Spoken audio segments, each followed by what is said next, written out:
and it's called My Beauty Is Me. Because when I was growing up, my family resembled all different types of skin tones and shades, and I always thought I was beautiful until I went to ninth grade. That's what I call it, the silent time. A lot of my classmates would make fun of me, and they would call me charcoal, and kids that were darker than me or the same shade as me would tell me that I was too dark to sit at their table. And at that moment, I lost my self-worth. I was sad, I was hurt, and I didn't feel my self-worth anymore.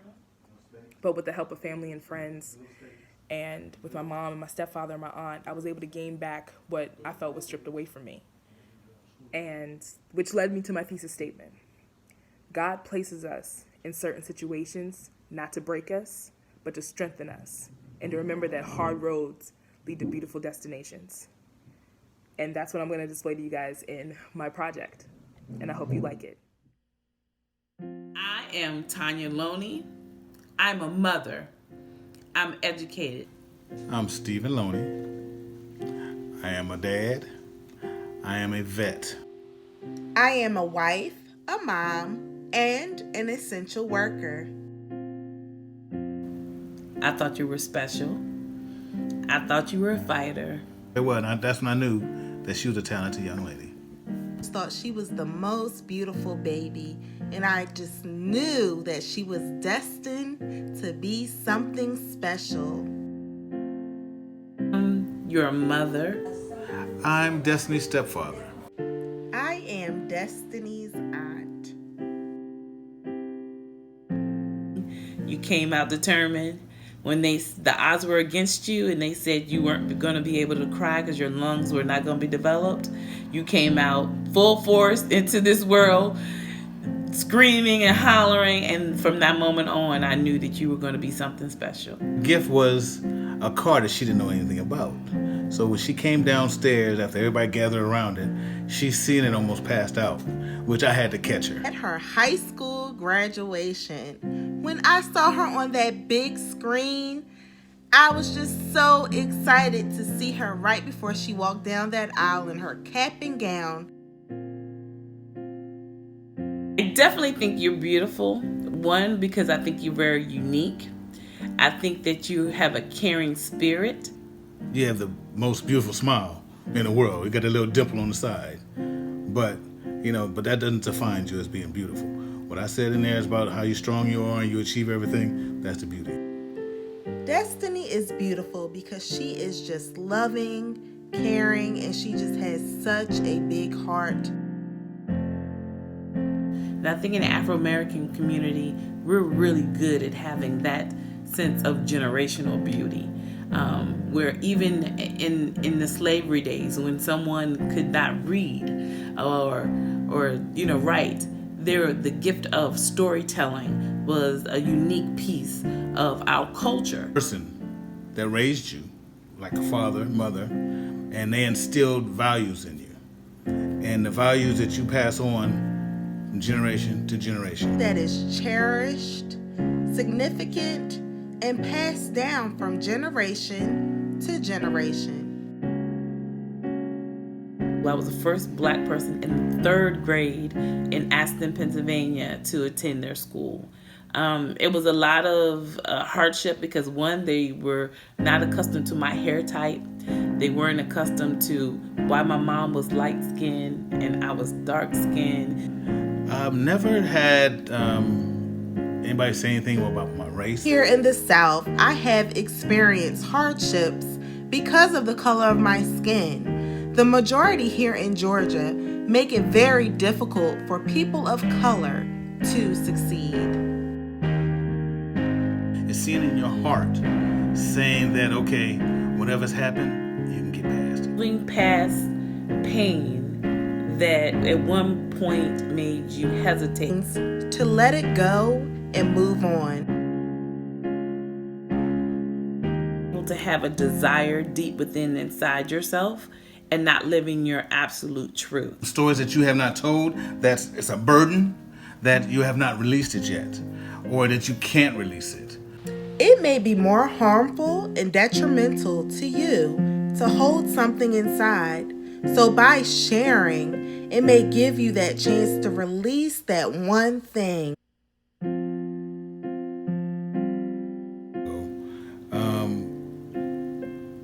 I have your back. You are beautiful. I love you, Cousin Destiny!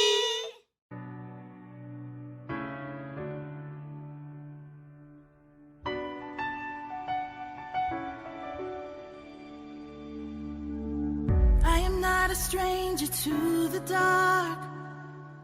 Hide away, they say, 'cause we don't want your broken parts. I've learned to be ashamed of all my scars. Run away, they say, no one will love you as you are. But I won't let them break me down to dust. I know that there's a place for us, for we are glorious. When the sharpest words wanna cut me down, I'm gonna send the blood, gonna drown them out. I am brave, I am bruised, I am who I'm meant to be. This is me. Look out, 'cause here I come, and I'm marching on to the beat I drum. I'm not scared to be seen, I make no apologies. This is me.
Hi guys, I know it was a lot, but I learned a lot just now from my family. I learned that they're gonna love me regardless.